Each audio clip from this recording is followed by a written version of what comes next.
Hello friends, स्वागत है आप सभी का अपने YouTube channel study for one day exam में।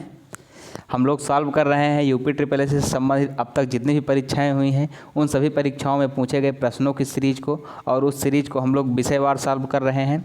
तो आइए देखते हैं आज की जो सीरीज हमारी स्टार्ट हो रही है वह सीरीज है आपकी भारतीय राज्य व्यवस्था से, यानी संविधान से जितने भी प्रश्न पूछे गए हैं उन सभी प्रश्नों की जो सीरीज है आज वह लेकर हम चल रहे हैं। तो सबसे पहले शुरू करते हैं पहले प्रश्न से। पहला प्रश्न है, भारतीय संविधान सभा में कुल कितनी महिला सदस्य थी? आपके ऑप्शंस हैं 12, 13, 15 या 17। तो जो इसमें सही आंसर हो जाएगा वो हो जाएगा 15। भारतीय संविधान सभा में कुल जो है 15 महिलाएं थी। ठीक, देखते हैं अगला प्रश्न। अगला प्रश्न है, भारतीय संविधान सभा के पहले अध्यक्ष कौन थे? ऑप्शन है आपके डॉक्टर B.R. अम्बेडकर, सच्चिदानंद सिन्हा, राजेंद्र प्रसाद, उपर्युक्त में से कोई नहीं।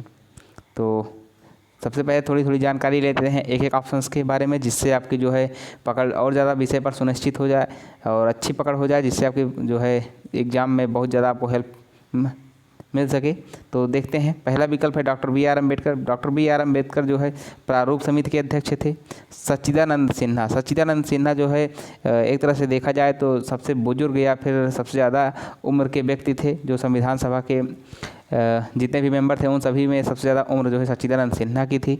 जिसको आधार मानकर यानी जब 1946 में जब 9 दिसंबर 1946 को पहली बार संविधान सभा की बैठक हुई तो उस बैठक में सर्वसम्मति से जो है सच्चिदानंद सिन्हा को उम्र ज़्यादा होने के कारण जो है इन्हें अध्यक्ष चुन लिया गया था, जो कि अस्थायी अध्यक्ष थे।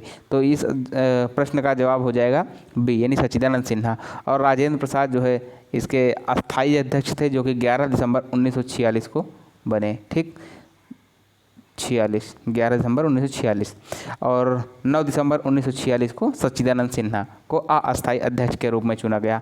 तो प्रश्न आपका बन जाता है कि कभी कभी प्रश्न आपसे ही डायरेक्टली पूछा जाएगा, जो कि आपके एग्जाम में आने की संभावना पूरी तरह से बनी रहती है कि भारतीय संविधान का जो संविधान सभा था उस संविधान सभा में जो है अस्थायी अध्यक्ष कौन थे, अस्थायी अध्यक्ष कौन थे। तो ये जानकारी आपको होना चाहिए कि अस्थायी अध्यक्ष जो थे वो सच्चिदानंद सिन्हा थे और अस्थायी अध्यक्ष डॉक्टर राजेंद्र प्रसाद थे।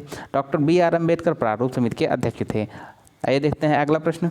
अगला प्रश्न है हमारा, ड्राफ्टिंग कमेटी के चेयरमैन कौन थे? ऑप्शन है आपके N. Gopalaswamy, K.M. Munshi, N. Madhavrao, doctor B.R. Ambedkar. तो प्रारूप समिति यानी ड्राफ्टिंग कमेटी के अध्यक्ष जो है डॉक्टर B.R. अम्बेडकर थे। इससे पहले वाले प्रश्न में हमने डिटेल से देख लिया है। तो ये देखते हैं अगला प्रश्न, भारत का संविधान लिखा गया था। तो इसमें आपसे प्रश्न के बारे में जानकारी जो पूछ रहे हैं वो है कितना समय लगा था उसको लिखने में। तो आप लोग जानते ही हैं कि 2 वर्ष 11 माह 18 दिन, टोटल 2 वर्ष 11 माह 18 दिन का टोटल समय लगा था। ठीक, तो ये समय जो है ऑप्शंस के हिसाब से हो जाएंगे 2 वर्ष से अधिक की अवधि लगी थी, यानी 2 वर्ष से अधिक की अवधि और 3 वर्ष से कम। तो ऑप्शंस आप जब पढ़ेंगे वीडियो को पॉज करके पढ़ लीजिएगा, जो विकल्प सही हो जाएगा बी। ठीक है, देखते हैं अगला प्रश्न। अगला प्रश्न है हमारा, संवैधानिक उपचारों का अधिकार के तहत आता है। संवैधानिक उपचारों का अधिकार किसके तहत आता है? तो संवैधानिक उपचारों का अधिकार जो है डॉक्टर B.R. अम्बेडकर द्वारा भारतीय संविधान के अनुच्छेद 32 को दिया गया उपनाम है। अनुच्छेद 32 को दिया गया उपनाम है, जो कि प्रारूप समिति के अध्यक्ष डॉक्टर B.R. अम्बेडकर द्वारा दिया गया, जो कि क्या है आपका? तो ये जो है एक मौलिक अधिकार। तो मौलिक अधिकार का उल्लेख भारतीय संविधान के भाग 3 में किया गया है। ठीक, भाग 3 में जो है इसका उल्लेख किया गया है और इस जो है मौलिक अधिकार का जो विस्तार है वो अनुच्छेद 12 से लेकर अनुच्छेद 35 तक है। ठीक, देखते हैं अगला प्रश्न। अगला प्रश्न है, संविधान के किस अनुच्छेद के प्रावधान के अंतर्गत भारत सरकार ने भारत रत्न और पद्मश्री को प्रारंभ किया? तो ऑप्शन है आपके अनुच्छेद 15, अनुच्छेद 16, अनुच्छेद 17 और अनुच्छेद 18। तो इसमें जो सही आंसर हो जाएगा वो हो जाएगा अनुच्छेद 18। ठीक, अनुच्छेद 18(1) के तहत जो है यह प्रावधान किया गया है कि किसी व्यक्ति विशेष को जो है अगर वह प्रतिष्ठित है, उसे भारत रत्न और पद्मश्री के बारे में अवार्ड से नवाजा जाएगा और उसको जो है उस नाम के आगे पद्मश्री या पद्म या भारत रत्न लगा सकता है। अनुच्छेद 17 जो है, अनुच्छेद 17 जो है आप लोगों के एग्जाम में बहुत ही ज़्यादा पूछा जाता है। इसकी बारंबारता पूछे जाने की इतनी ज़्यादा है कि आप लोग इससे अनुमान लगा सकते हैं लगभग सभी परीक्षाओं में पूछा जाता है, जो कि किससे संबंधित है, अस्पृश्यता के अंत से। ठीक, अस्पृश्यता के अंत से। और अनुच्छेद 18 जो है आपका प्रश्न का सही आंसर हो जाएगा कि भारत रत्न और पद्मश्री को प्रारंभ जो है अनुच्छेद 18(1) के तहत किया जाता है, यानी अनुच्छेद 18 इसमें सही हो जाएगा। ठीक, अनुच्छेद 15 जो है समता से संबंधित है। अनुच्छेद 16 जो है आपका विधि के समानता से संबंधित है। ठीक है, देखते हैं अगला प्रश्न। अगला प्रश्न है, भारतीय संविधान के अंतर्गत निम्नलिखित में से कौन एक मौलिक कर्तव्य नहीं है। तो मौलिक कर्तव्य का जो है आपको थोड़ा सा जानकारी होनी चाहिए कि मौलिक कर्तव्य कहाँ है। तो मौलिक कर्तव्य आपके अनुच्छेद 51 का में दिए गए हैं। ठीक है, ये अनुच्छेद 51 का में दिए गए हैं। तो आइए देखते हैं, कुल मौलिक कर्तव्यों की संख्या जो है टोटल 11 है। और देखते हैं सबसे पहले ऑप्शन से आपके लोकसभा चुनाव में वोट डालना, यानी सॉरी इसको लोक चुनाव या लोकसभा चुनाव दोनों ठीक ही होगा।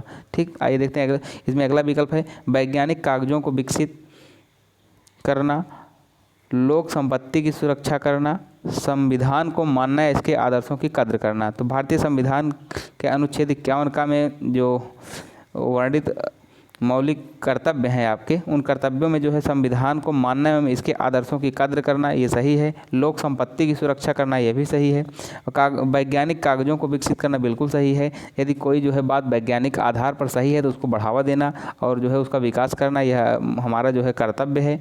लोक चुनाव में वोट डालना, यानी जो चुनाव होते हैं लोग डालना, ये आपका जो है मौलिक कर्तव्य ना होकर के बल्कि यह आपका राजनीतिक अधिकार है। ठीक है, आइए देखते हैं अगला प्रश्न। तो इस प्रश्न का जो सही आंसर हो जाएगा डी विकल्प। ठीक है, देखते हैं अगला प्रश्न। अगला प्रश्न है, निम्नलिखित में से किस एक के संस्कृति के आधार पर मूल कर्तव्यों से संबंधित प्रावधानों को भारत के संविधान में जोड़ा गया था। तो जो इसमें से ऑप्शन है आपके बलवंत राय मेहता समिति, स्वर्ण सिंह समिति, अयंगर समिति, ठक्कर आयोग। तो जो इसमें से आपका सही आंसर हो जाएगा वो हो जाएगा स्वर्ण सिंह समिति, यानी सरदार स्वर्ण सिंह समिति की अनुशंसा पर जो है मूल कर्तव्यों को भारतीय संविधान में जोड़ा गया था। अगर प्रश्न कभी आपसे ये पूछ लिया जाए कि भारतीय संविधान में जो है मूल रूप से कुल कितने मौलिक कर्तव्य थे, तो आप लोगों को यह पता होना चाहिए कि भारत के संविधान में मूल रूप से कोई भी मूल कर्तव्य नहीं जोड़ा गया था, मतलब उसमें एक भी मूल कर्तव्य नहीं थे। ठीक, इसको जो है 76वें संविधान संशोधन जो है 42वें संविधान संशोधन 1976 द्वारा 42वां कॉन्स्टिट्यूशन अमेंडमेंट 76 यानी 42वां संविधान संशोधन 1976 के द्वारा जो है मूल कर्तव्य भारतीय संविधान में जोड़ा गया। ठीक है, और बलवंत राय मेहता जो समिति थी, यह समिति जो है आपके त्रिस्तरीय चुनाव से संबंधित थी। ठीक, तो और इसका जो सही आंसर हो जाएगा वो हो जाएगा स्वर्ण सिंह समिति। देखते हैं अगला प्रश्न। अगला प्रश्न है, भारतीय संविधान में कितने मौलिक कर्तव्य दिए गए हैं। इससे पहले वाले प्रश्न में हम लोगों ने विस्तृत रूप से जान लिया था कि भारतीय जो है संविधान में कुल 11 मौलिक कर्तव्य दिए गए हैं, जिसको जो है हर भारतीय का यह दायित्व है या बल्कि उसका कर्तव्य है कि उसका निर्वहन करे। उसके ऊपर भले ही कोई दबाव ना हो लेकिन उन कर्तव्यों का वह निर्वहन जरूर करे।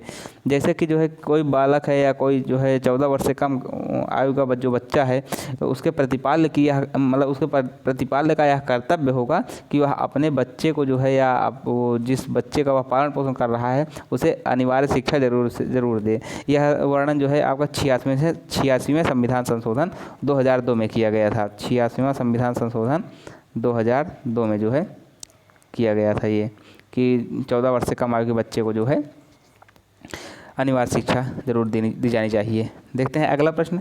राष्ट्रपति द्वारा राज्यसभा में कितने सदस्यों को नामित किया जा सकता है। ऑप्शन से आपके 10, 22, 12, 9। जो इसमें आपका सही आंसर हो जाएगा वो हो जाएगा 12। 12 जो है अनुच्छेद आप कह सकते हैं कि भारतीय संविधान में अनुच्छेद 80(1) का के तहत राष्ट्रपति राज्यसभा के 12 सदस्यों को मनोनीत करता है। ठीक, और अनुच्छेद 80(3) के तहत राष्ट्रपति साहित्य, विज्ञान, कला और समाज सेवा के क्षेत्र में ज्ञान एवं विशेष अनुभव वाले व्यक्ति को मनोनीत करता है। ठीक है, तो इसका जो ऐसा ही जवाब हो जाएगा वो हो जाएगा अनुच्छेद 12, सॉरी जो है टोटल संख्या जो हो जाएगी 12, यानी ऑप्शन आपका सही हो जाएगा सी, यानी अनुच्छेद 80(1) का के तहत। ठीक है, देखते हैं अगला प्रश्न। अगला प्रश्न है, अनुसूचित जनजाति के संरक्षण के लिए एक क्षेत्र को अनुसूचित क्षेत्र के रूप में घोषणा करने की शक्ति किसके पास होती है? तो ऑप्शन है आपके भारत के प्रधानमंत्री, भारत के राष्ट्रपति, भारत के उपराष्ट्रपति या फिर राज्य के मुख्यमंत्री। तो जो अनुसूचित जनजाति संरक्षित क्षेत्र जो है उसको घोषित करने का अधिकार राष्ट्रपति के पास होता है। भारत के राष्ट्रपति के पास यह अधिकार है कि वह किसी क्षेत्र को जो है एसटी जो है एरिया घोषित कर सकता है, जो कि भारतीय संविधान के अनुसूची 5 में विस्तृत रूप से वर्णित किया गया है। ठीक, तो कभी कभी क्वेश्चन ये पूछ लिया जाता है कि भारतीय संविधान के अनुसूची 5 किससे संबंधित है? तो अनुसूची 5 जो है अनुसूचित जनजातियों से संबंधित है। ठीक, अगला प्रश्न है, भारत में राष्ट्रपति अपना कार्यकाल पूरा होने के पहले अपना त्यागपत्र किसको सौंपते हैं?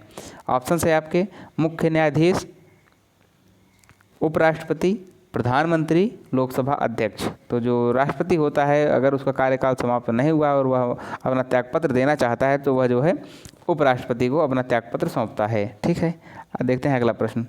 किस भारतीय राष्ट्रपति ने आयरिश स्वतंत्रता संग्राम में भाग लिया और इसके लिए जेल भी गए?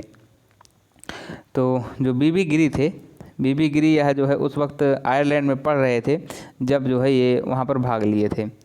तो आयरिश स्वतंत्रता के संग्राम में भाग लेने वाले जो व्यक्ति थे भाई जो बाद में भारत के राष्ट्रपति बने वो बीबी गिरी थे, जो कि आयरलैंड में जब वहाँ पर स्वतंत्रता संग्राम चल रहा था उसमें भाग लेने के कारण इन्हें यूनिवर्सिटी से निष्कासित भी कर दिया गया था और इनकी परीक्षा यानी इनकी पढ़ाई भी वहाँ पर पूरी नहीं हो पाई और वापस इन्हें आना पड़ा। तो इसका सही आंसर हो जाएगा बीबी गिरी। देखते हैं अगला प्रश्न। भारत का निम्नलिखित में से कौन सा राष्ट्रपति निर्विरोध निर्वाचित हुआ था? तो ऑप्शन है आपके नीलम संजीवा रेड्डी, राजेंद्र प्रसाद, डॉक्टर एस राधाकृष्णन, के आर नारायण। तो जो इसमें सही आंसर हो जाएगा वो हो जाएगा नीलम संजीवा रेड्डी। नीलम संजीवा रेड्डी जो है ऐसे व्यक्ति थे जिनको जो है पहली बार मतलब अब तक के इतिहास में देखा जाए तो निर्विरोध चुनने वाले एकमात्र राष्ट्रपति हुए हैं। ठीक, देखते हैं अगला प्रश्न। उपराष्ट्रपति को अपना कार्यकाल समाप्त होने से पूर्व अपने पद से हटाने का अधिकार निम्नलिखित में से किसके पास होता है? ऑप्शन है आपके राज्यसभा, उच्चतम न्यायालय, सॉरी यहाँ पर न्यायालय नहीं लिखा हुआ है, तो उच्चतम न्यायालय या फिर राष्ट्रपति या लोकसभा। तो जो इसमें सही आंसर हो जाएगा वो हो जाएगा राज्यसभा, क्योंकि राज्यसभा का जो है सभापति होते हैं उपराष्ट्रपति, और उपराष्ट्रपति में जो उपराष्ट्रपति का चयन होता है वो उनके उपराष्ट्रपति पद के लिए ना होकर के बल्कि राज्यसभा के सभापति के रूप में चुना जाता है। और उनकी जो है उन्हें जब चुना जाता है वह सर्वसम्मति से चुना जाता है। तो इस कारण जो इसका सही आंसर हो जाएगा वो हो जाएगा राज्यसभा। और राज्यसभा का जो है सभापति के पद से हटने के बाद वह जो है स्वतः उपराष्ट्रपति के पद से हट जाते हैं। ठीक, तो इस प्रकार इसका ऑप्शन ऐसा ही हो जाएगा। आशा करता हूँ आप लोगों को यह वीडियो ज़रूर पसंद आया होगा। अगर आप लोगों को यह वीडियो पसंद आया है तो लाइक करें। अगर अभी तक आपने हमारे channel study for one day exam को सब्सक्राइब नहीं किया है तो ज़रूर सब्सक्राइब करें और ज़्यादा से ज़्यादा फ्रेंड्स के पास शेयर करें जिससे हमें भी मोटिवेशन प्राप्त हो और उनकी भी सहायता हो सके। धन्यवाद।